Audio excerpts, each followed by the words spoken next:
Good afternoon, everyone. Welcome to this week's edition of vCIOToolbox Tuesday coaching sessions with myself, Brian Doyle. And today we're going to talk a little bit about building a vCISO as a service program. And I'm going to be showing you a little preview of what's coming next week within our new release of vCIOToolbox. In this particular release, we're definitely spending some time focused on interface upgrades, interface streamlining. You're going to see a much more modern looking interface available to you. And we are bringing our vCISO program to the next level, separating it out into its own module and giving it its own capabilities to really start developing a GRC program with your clients. And that's a little bit about what we're going to talk about here in this session today. So I thank you all for joining me, and I'm just going to bring up a quick show to get us started. And we'll kick off with a little bit about why potentially vCISO and why it might be the right time to think about building a VC or virtual chief information security officer as a service program in your world today. First, it starts with the fact that small to mid-sized companies are really starting to face cyber threats, the same way large enterprise organizations are. The big difference might be that they're not targeted, but the tools are getting so sophisticated out there in the hacker sphere that we're really seeing that even the non-targeted attacks are really going out and looking for holes. And once those holes are identified, then a targeted attack can be launched. So it's really important to start really getting your arms around, what is the capability, or what are the vulnerabilities, I should say, within my system, and how are we going to start building a program to support that? Second thing is, a lot of more and more small to mid-sized companies are on the hook for retaining individually identifiable information. States like California, Massachusetts, New York all have formal privacy acts today as well. And really, they don't have a formalized program for managing that data, managing how that data can be presented, represented, and ultimately destroyed when it's no longer required. So we want to make sure that, in the world of vCISO, that we're building a program in order to do so. Another thing that's driving the need for having a vCISO resource is litigation insurance, and insurance is driving that need. We're seeing more and more it's getting difficult to get cyber liability insurance. Part of that is because there's no box around how those claims can eventually hit the insurer. Think about the Kaseya breach from last July. When you think about it, when that insurer underwrote their cyber liability policy, they're probably thinking about Kaseya and maybe even Kaseya's end users. What was probably not put into the equation were the end users further down the stream, right? So one of the things that many states are starting to look at is, how can we build a better way to manage cyber liability? How can we make sure that these customers are putting controls in place? In states like my own, Connecticut, where vCIOToolbox is headquartered, along with Utah and Ohio, and I know other states are starting to bring this legislation in as well, we've enacted an opportunity where if a business in Connecticut or Ohio is using either the CMMC or CIS controls and really managing their business to those controls, showing improvement from period to period on how they're reacting and improving those controls, should they get breached, they can't be held punitively liable. And this is a critical component of both why the vCISO needs to be part of the organization to help educate them to this legislation that's coming down there, but more importantly for the business to make sure they have those safeguards in a program to support them. So these are all, just a few reasons that really scream to the MSP why you can build something like compliance as a service or a vCISO as a service offering, and you can see your customers jumping on board for some of those. Continuing on a little bit further, we can also look at what are the key drivers for it? Now, I talked about a couple of them. Increased compliance requirements trickling down to smaller businesses. As more and more businesses become part of the supply chain to these larger vendors.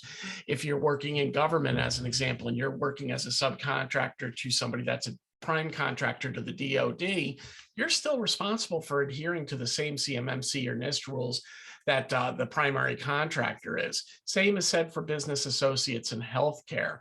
So there's an increased compliance requirement that's really starting to come down to these small to mid-sized businesses, driving a little bit of this focus.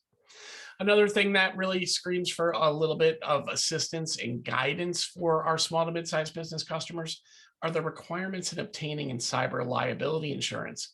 And more importantly, making sure as you fill those questionnaires that the information you're giving them is true, honest, and straightforward. Now, again, nobody's looking to, necessarily lie on their application to get insurance.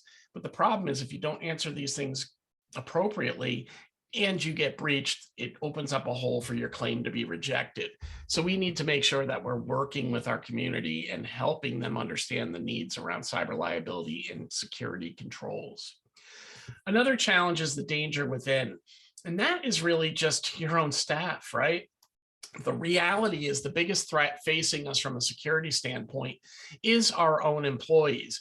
And if we don't have the right training programs in place in a way to help support them and that end user community through training, through policy, through increasing awareness and knowledge, we can really shoot ourselves in the foot and introduce some of the cyber threats that are out there. And then the final piece is that specter of litigation. If a breach event happens, it's not bad enough that you may incur some reputation risk, maybe some monetary loss, maybe some budgetary loss, but it's very possible too, litigation can come down and really cost you money, time, and effort with your existing client base. So what are some of the vCISO responsibilities? What are the things that they should be thinking about or you should be thinking about as service providers if you want to implement a vCISO as a service practice? Well, the first thing is really thinking about people and policies. One of the number one things that doesn't happen within small to mid-sized business is a regular IT policy and procedure review. Are we looking at the policies that might be part of our handbook around acceptable use, computer policies, remote worker policies? Are those things up to date and really speaking to the threats of today's generation? We also want to look at our team. Where do we have gaps in existing skills?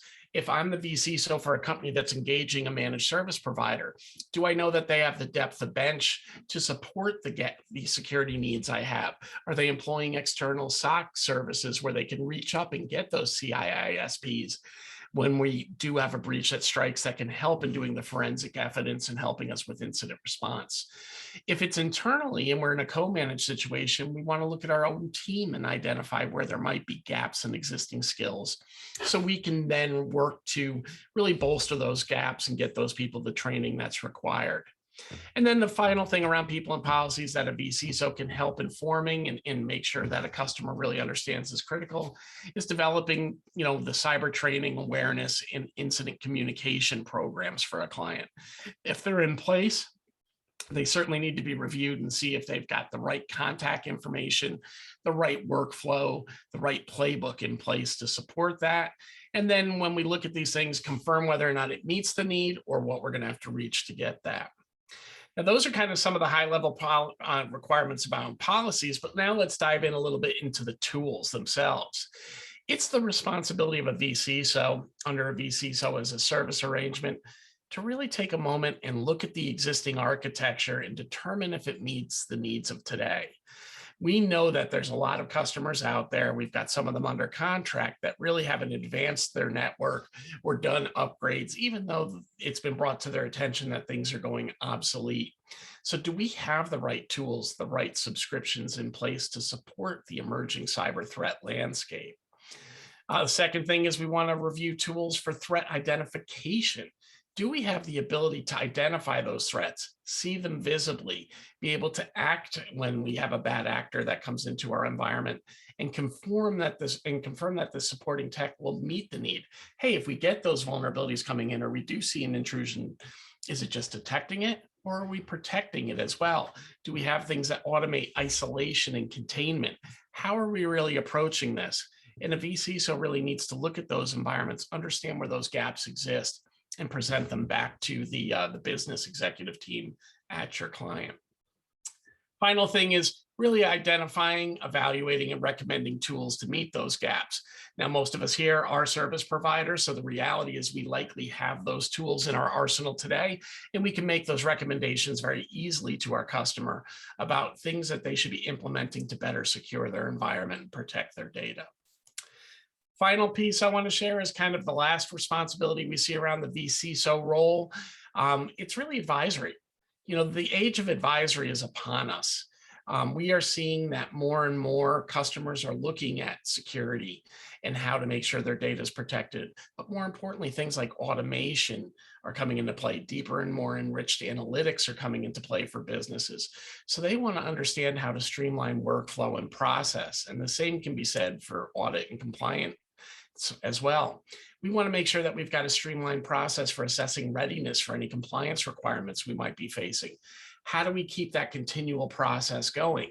Many of us have been engaged in the past in conducting an assessment for a customer, going in and doing that compliance requirement and presenting that report. The only challenge is that's a point in time reference, and 6 months later, things have probably changed.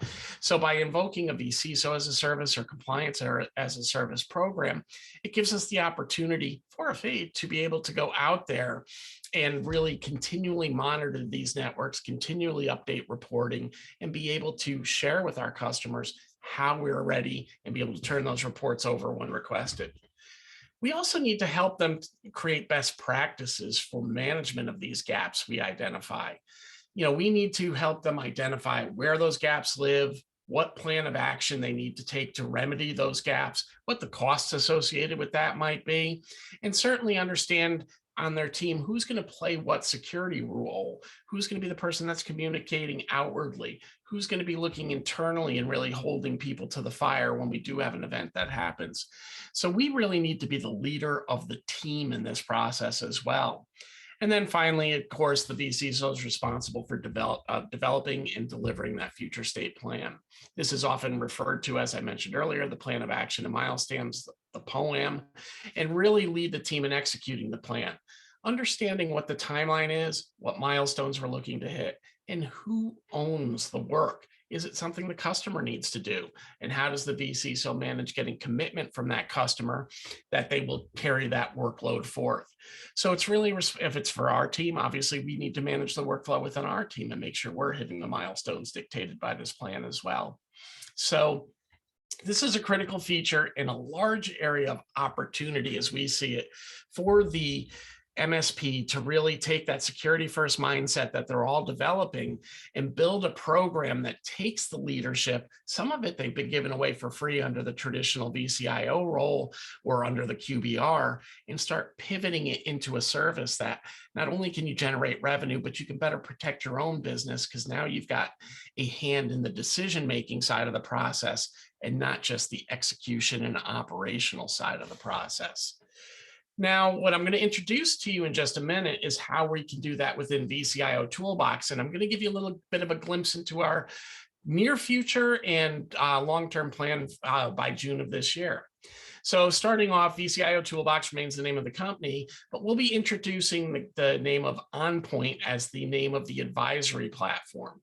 So the vCIOToolbox platform will really be referred to as the OnPoint advisory platform. And within that platform, we have common services that you're aware of today. We have our vCIO module, which will be helping with client strategy, technology, business reviews, and roadmap, as you know. We will be taking our survey module, continuing to expand on its capabilities, and that'll really become your customer experience engagement module, where we can go out and do customer satisfaction, net promoter score, or detailed surveys to bring in information we're required to do in order to manage these programs. On the left-hand side, you'll see key account management. Now, many of the tools for key account management already exist in the system, things like our customer rater, our SWOT analysis tool, and our business canvas. And many of you may have also noticed we now have the ability to assign tasks against customers, contacts, and projects. The key account management module, when rolled out in the May timeframe, is going to allow us to bring that all under one kind of area within the system, and really becomes our place for doing account planning, account management, and account strategy. And then the final component that's going to be a real new component coming into the system is incident response. And that is going to be the ability to actually build a playbook and track an incident from start to finish within vCIOToolbox.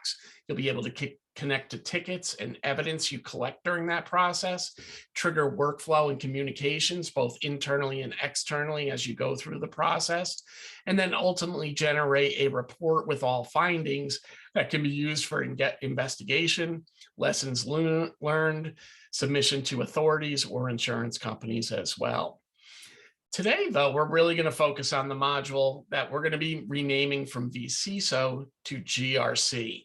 And we're going to really be expanding out as we continue the next generation of vCIOToolbox, adding more and more to the security stack to really help those customers that are becoming security first focused be able to create the content and manage the programs they're delivering to their customer. So in this particular release, the GRC module is actually being isolated within our system. And hopefully, as I bring this up on my screen, you can all see, first and foremost, we freshened the look and feel a little bit within vCIOToolbox. Gone are the big boxy blue buttons. We've got a much more streamlined navigation process now. We've been working to make things a little bit more intuitive. So as you come into the program, you'll be able to find the things you need and begin working quickly. One of the first things to help with that is a redesign of the main menu up top here. You'll notice now that the vCIO section is named QBR because that's really what we're doing here is our business reviews. We now have our GRC module, which is our security module. And I'll be going deeper into this in just a moment and giving you a little bit of a look and feel on that. And then, hey, thanks, Derek. I appreciate that, man. You know, there's been a lot of work going into it, so I'm glad you feel it looks good. And then the final component is our customer experience module, which will be continuing to get new dashboards and expand out. But starting here with the GRC module, we're really taking a new approach to doing assessments and handling the security process. You know, it was brought to our attention over the last year or so as we were rolling out the vCISO module that it is far less a meeting event and far more a assessment event and a management program with a lot of our clients. So what they were looking to do is rather than creating meetings, just simply get into the assessment, be able to get the results and be able to send reports to their customer as an example. So when you come in here to the main screen, you'll notice a few different things. Our left-hand menu changes a little bit. We now have templates that are isolated completely to the security assessment process. One of the things, and ignore a couple of the test templates, is still in QA and development. But one of the things you'll notice here is we have our CIS version 8 when we come in here. And right now, we have locked down the ability to edit the actual questions. We're taking back publishing rights. So as new updates are made to these regulations, we can put them automatically into your templates. But we don't want to take your ability to do customizations where you would expect them to be. So you can still come in and build new responses or new recommendations to the recommendations engine. You can add external links to any content that you have that you might want to tie to these questions, and still have that capability to make modifications to the areas of the template that were always meant to be unique and customizable for each and every MSP. So we're taking back the publishing. You'll just see a couple of the acts in here today, but we're going to be reloading most of the acts from our existing platform today, or the existing vCISO module, into this GRC area. And in a moment, I'll show you how that also brings with it some different reporting. Other things that we're importing into the system is we're now bringing in security feeds from various different vulnerability databases. So you can stay on high alert and understand what some of the bigger threats coming into the system are going to be. And as we continue to mature out the GRC platform, we're going to be taking some of these threats coming in and be able to tie them to different areas of exposure within the various standards and assessments that you're working on within the system. Now what I'm going to do is head back up to the dashboard. And what you're really seeing here is kind of your internal dashboard. In the early format, we're just tracking assessments, which ones are completed and which ones are active, getting an idea of the disbursement of those reports and trends. As we start working on this, we'll be bringing things in like heat maps and scoring, so you can look at your entire global score and kind of do some comparisons as you build out your reviews. To start a new review, it's very simple, and it works very much like we do on the TBR side. You're going to come into your customer, except now instead of IT review, you're coming into an area where you can just choose to assess. So I'm going to go into my big business here, and I'm going to kick off an assessment. Now, to kick off that assessment, we go into the GRC program. And what we're really doing when we go into the GRC program is determining which security programs we want to run. We may have a government healthcare firm, so we may want to choose the NIST 800-171 and the HIPAA template and bring that into our experience. Once done, this becomes part of our program, and we can click right into the assessment and start working on our assessment. And another thing you may notice as you look at this assessment, we've really done some interface cleanup in this area here, allowing for us to better answer these questions and really only keep the things visible that we're working on. You'll notice that each one of the future areas are collapsed now, where before they used to be fully expanded. And as you move from one area to another, those areas will open and collapse as you go through the process. So we're trying to make things a little bit more user-friendly and a little bit more intuitive for you. You'll also notice that scoring is a little bit different within the GRC. We have built our scoring matrix to really match up with what these individual assessments require. In the case of the NIST 800-171, to generate your supplier performance risk score, you need to be on a scale of a +110 to -203. And some questions are weighted a little bit heavier than others within that review.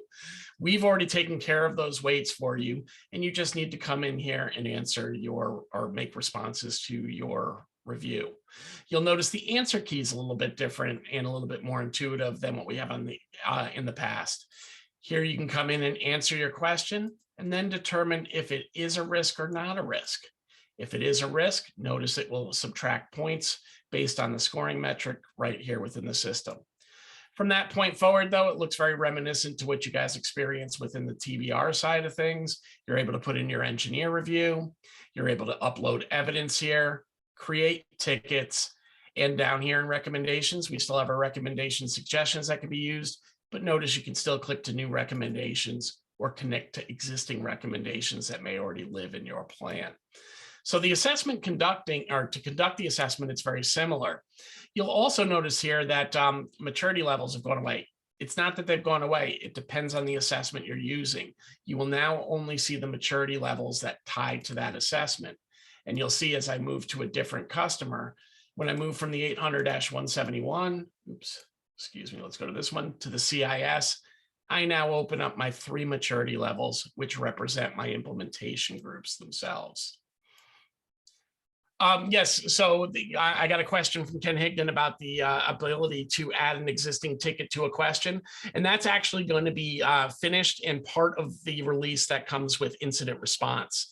With incident response, it's going to be critical that we're able to attach to an existing ticket that's already in the system, because most of our ransomware or widespread, malware or phishing type events really come from an initial ticket that probably looks very mundane, that once we start digging deeper starts to mushroom. So yeah, Ken, absolutely. We're going to be going in, have a way to peer for those tickets, whether it's searching by topic or searching by number.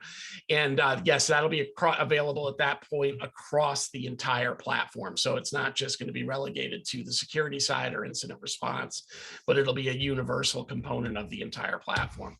Thank you for that question, and it's a great one. So, as you see here, I'm now in my CIS assessment. It has a little bit different look and feel. The way the CIS assessment's conducted, our answer key is a little bit different. You'll notice that we've got things like, is there a policy, informal, partially written, approved? We also look at how things are automated and implemented on all systems. We're able to answer these. And the answer keys are also becoming much easier, and this cascades to TBRs as well. Right here on the right-hand side, you'll start noticing there's a green and a red button. If all systems are green or all answers are green, you would just click on that for all green. If they're all red, you can click on all red, or you can then slice and dice as you need to in between. So we're trying to make things a little bit simpler, a little bit quicker for you, especially as you're establishing those baseline audits, which we all know the worst is the first. We got to get the baseline audit for each customer, but then we want to work through it and make things easier. From a plan of action standpoint, we then come into our plan of action. Looks very similar to what we have within the TBR side, and that's intentional. We want to keep things consistent when we're showing things to our customers. But you will see when you print out reports, we do have a little bit different grid that's more in line with the traditional way a plan of action and milestones can be presented. And then when we come into our GRC program and start closing assessments, we're able to show the results of the past and be able to give good insight into those results.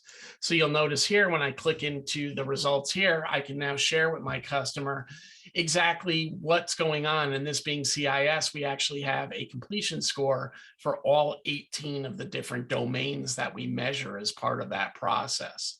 So we're really trying to give actionable intelligence, show progress in our history over time, and really help our customers understand where those vulnerabilities live and be able to produce reports that we can put to auditors and to compliance officers. The meeting view looks similar, but yet a little bit different within the vCISO side. We now have different meeting views for both the QBR and the GRC module. You can certainly jump between each. But similarly, we can, the arrangement of recommendations, there will be some capability for changing those recommendations and the ordering. That can be done today, quite frankly, by just playing a little bit with your start dates, because you can do some changes there. But in that grid format, you will have some capability to do that. You'll also have the ability to assign responsible party, because in the case of many security assessments, especially, some of the responsibilities belong to the customer, while other responsibilities belong to ourselves. So here in the meeting view, you'll see that we've got our dashboard. We can bring in our strategic plan, so we can also show how our security plan's meeting that. You'll see our scorecards now mapped to our scorecards for our different assessments, and we can toggle between those scorecards and results right here. So we're able to show that to our customer. We're able to bring in our roadmap, which ties to our plan of action. So a similar view, but basically we can bring in that board level information. And before this release is done as well, on that dashboard, you'll have the supporting information where you can drill into those individual domains as well. So that's a very high level preview of where the GRC is going to kick off.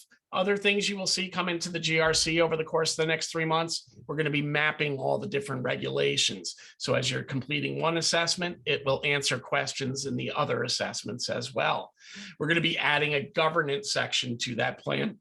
We'll be taking the COBIT capabilities and really giving you the ability to build a governance framework. So if you are building that vCISO program, you can actually build a strategic plan of what initiatives you're going to undertake with the customer and be able to measure those initiatives independent of those assessments and be able to use that when you're hosting your executive team meetings on the security side as well. So that's kind of a quick preview at the new look and feel of the system, some of the things from a security side. Hopefully the message came through on what we're doing there. Candidly, I'm still learning that system a little bit. So, hopefully I presented that in a way that made sense to you. We've only got a few minutes left today. We definitely went a little bit longer, but I'm going to open up the floor. You can ask any questions. You can do that in Q&A or chat. And those questions can be about anything. It doesn't necessarily need to be just about the security module, but any other questions that you have, as we usually do try to use the last few minutes of every session as an Ask Me Anything. Nope, I haven't answered it fully. The new design and interface will be rolling out some point next week. We'll be sending out some material about kickoff events and things like that as well. So anticipate seeing this in your portal next week. For those of you that are doing technology business reviews with us today, it's changing more about the look, feel, and use. It's not changing the process. So you should be able to roll directly into that portion of the process without any other issue. Another recommendation and recommendation review, it'd be nice to see the recommendation it's tied to. That has been requested, Ken, and I know that is in the queue of feature requests. I just don't have a timeline on that yet, but it's definitely been a question that's been asked for a couple different times. You can, of course, see the recommendation linkage in your report out, but I can understand where you'd like to see that linkage when you're at the recommendation level as well. Any other questions, folks? Well, I really appreciate everybody attending the coaching session. I know this one was a little bit more of a preview session, and we might not have gotten to everybody's questions and answers as I traditionally like to. But join us every Tuesday at this time, where we'll be, where we will be getting together and going deep dive into various areas of the system. And certainly keep an eye on your email boxes, as we will be putting out these releases. And second place to always check for information from us. Wrong screen. Right up at the top of the screen where you see the envelope, that's where we'll always have new information for you about releases, about tools, and other items within the system as well. So with that, I thank all of you for joining us today, and I look forward to seeing you in next week. And if anybody has any questions, please feel free to email me directly at bdoyle@vCIOToolbox. And we'll see you again next week.